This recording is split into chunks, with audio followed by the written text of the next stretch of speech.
Good evening, uncle. I am ready with some more points which our teacher discussed this today in the class. Wow, wonderful. I also feel that let's listen from you. What is going on in the class these days? So, yes, uncle. Today our teacher told us about a term called capital. So, till now, capital for me was something else. But today I learned that capital is the amount which is invested by the owner in the business. Now, this can mean various forms. This capital can be in the form of cash. This capital can be in the form of fixed assets. This can also be in the form of current assets. As business is always considered separate from its owners, so capital comes in liability.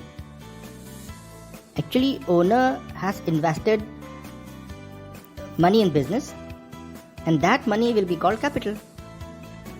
You can say that it will be a liability for a business, as because of that money only business comes into existence.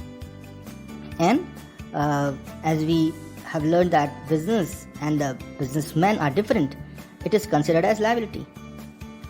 And owner is eligible to receive interest on that capital, and that amount that will be called interest on capital.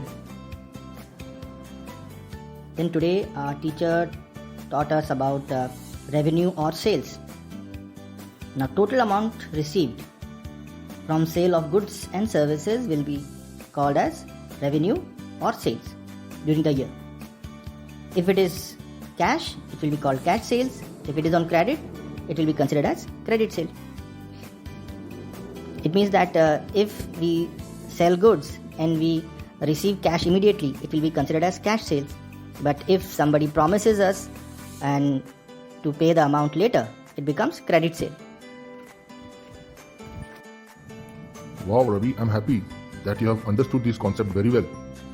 I want to listen more from you. Yes, uncle. Today we also learn about profits. What is profit? So, sir told that it is the amount which is left after subtracting all the expenses from total sales. It can be credit, sale can be credit or cash. Then sir told about the parts of profits, like he told that what is gross profit. So sir told that if we subtract all the operating expense or direct expense from total sales, we will get gross profit. Then comes the net profit. If we subtract all the remaining expenses, which can be indirect expense, we will get net profit.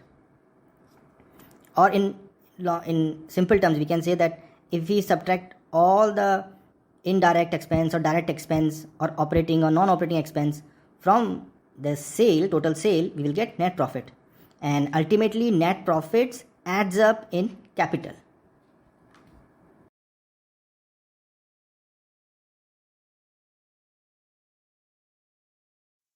Dear students, our discussion will continue. You need to just like a channel. If you are new, you can also subscribe. And one more thing, don't forget to ask a question. If you have anything to ask, you can write in the comment box. Bye for now.